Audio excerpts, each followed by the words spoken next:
Guys, நான் உங்க Sunday Surya பேசுறேன். போன சண்டே அதுக்கும் முன்னாடி போன சண்டே அந்த வீடியோல நம்ம என்ன பார்த்தோம் அப்படின்னா, சிறு சிறு தொழில் பண்றவங்களுக்கு அவங்களுக்கு எந்த மாதிரியான கஷ்டம் வருது, லாரி டிரைவருக்கு எந்த மாதிரியான கஷ்டம் வருது, அந்த மாதிரிலாம் நம்ம வீடியோ பார்த்துட்டு இருக்கோம். இந்த சண்டே எந்த மாதிரி வீடியோ பார்க்க போறோம் அப்படின்னா, மீன்பாடி வண்டி ஓட்டுறவங்களுக்கு அவங்களுக்கு எந்த மாதிரியான கஷ்டம் வருது அப்படின்ற பார்க்க போறோம். நம்மளுக்கு தெரியாதுல அவங்களுக்கு எந்த மாதிரியான கஷ்டம் வருது அப்படின்ட்டு, அதெல்லாம் நம்ம தெரிஞ்சுக்க போறோம். சேனலுக்கு இப்பதான் புதுசா வந்திருக்கீங்க அப்படின்னா சப்ஸ்கிரைப் பண்ணிடுங்க. அவங்களுக்கு எந்த மாதிரியான ப்ராப்ளம்லாம் வருது அப்படின்னு நம்ம தெரிஞ்சுக்கணும்ல. அதனால வீடியோ மிஸ் பண்ணாம ஸ்கிப் பண்ணாம பாருங்க. வாங்க வீடியோக்குள்ள போலாம்.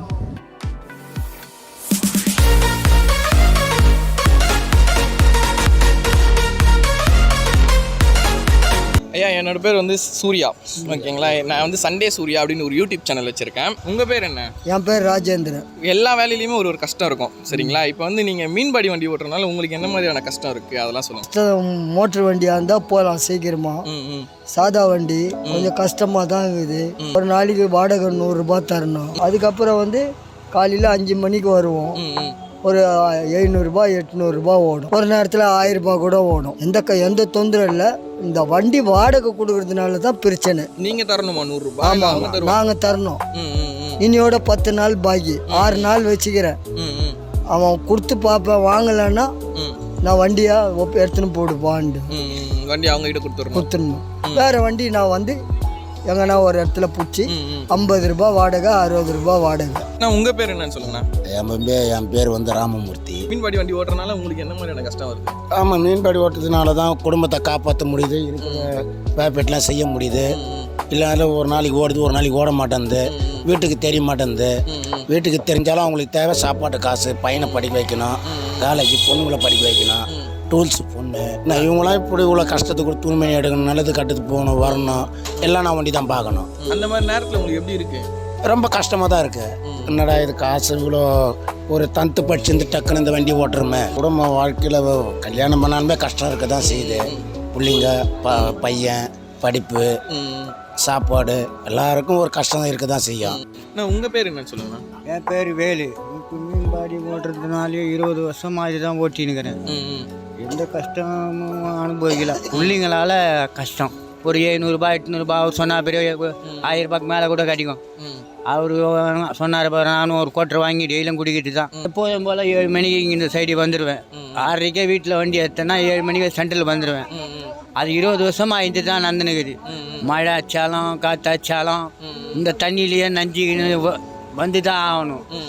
ஏன்னா எல்லாம் பேர புள்ள பேத்தி எல்லாம் வந்துடும். அதுங்கெல்லாம் 5-10 கொடுக்கணும். பொண்ணுக்கு 100 ரூபாய் 150 ரூபா கொடுக்கணும். இன்னொரு சின்ன பையனுக்கு 100 ரூபா கொடுக்கணும். இப்போ நடு பையன் ஆரோக்கிய பாலில் நெக்ஸ்ட் ஆகிட்டானே, அவன் குடிக்கிறதுக்குன்னே உட்காந்து இருப்பான். அவனுக்கு 100 ரூபா கொடுக்கணும். பொண்டாட்டிக்கு 700 ரூபா கொடுக்கணும். மீதி மிச்சம் இருந்தால் போயிட்டு வண்டி டீ சாப்பிட்ணும். 1 ரூபாய் கையில் இருக்காது. போயிட்டு வண்டி எப்போதும் போல் காலி வண்டி எடுத்து நீங்கள் வந்து நிற்கணும். நான் வந்து இந்த தொழில் செய்கிறேன். நான் எடுத்துன்னு போய் ஒரு 600 ரூபாய் கொடுப்பேன்.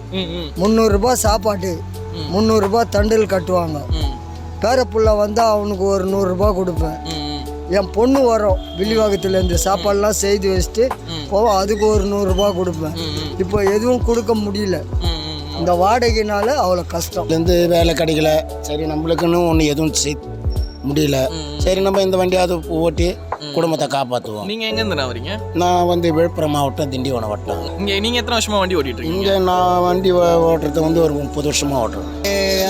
எங்கள் பையன் ஆரோக்கிய பாலில் நஷ்டம் ஆகிட்டான்னு சொல்லி வீடை லீஸுக்கு விட்டுட்டு எனக்கே தெரியாது. 2 லட்சம் ரூபாய் லீஸுக்கு விட்டுருந்தான். அந்த லீஸுக்கு விட்டு ஒரு 10 நாள் போட்டு வீட்டு சாமான்லாம் காலி பண்ணுங்க, எங்களுக்கு சொந்தமாக போகுது எங்கள் வீடு அப்படின்னு. எங்கள் அப்பா சொந்த இடத்த விட்டு போயிட்டோமே அப்படின்னு எனக்கு ரொம்ப வருத்தமாக இருந்தது. அப்போது எங்கள் பொண்ணு நான் பண்ணிச்சு அதனுடைய வீட்டை காலி பண்ணி சூலாய் ரோட்டில் இட்டுன்னு போய் ஒரு வீட்டில் வாடகை எடுத்து 5000 ரூபாய் கொடுத்தோம். எங்கள் வீட்டை விட்டு ராத்திரி காலி பண்ணி வந்தோம். அதான் என்னுடைய கஷ்டம். ஒரு 6 மாதத்துக்கு முன்னாடி கஷ்டப்பட்டு ரொம்ப கஷ்டப்பட்டோம். சாப்பாடு கூட வழி இருக்காது அப்படி இருந்தது. ஆனால் நான் கொடுத்து போய் தான் சாப்பாடு செய்வாங்க. அப்படி நிலமை வந்தது. அப்போவும் மழையும் காற்ற வந்து தான் இருக்கும். நஞ்சி போயின்னு வந்து நிற்போம். இப்போ வந்து வண்டி ஓடுறதுனால கால் வலின்னு ஒன்று மெயினாக வரும்ல, அது எப்படி பயங்கரமாக தான் வலிச்சுன்னு தான் இருக்கும். அதுதான் நான் இங்கே சறுக்க போட்டுறோமே, 8 மணி ஆயிடுச்சுன்னா சறுக்க போட்டுருவோம்.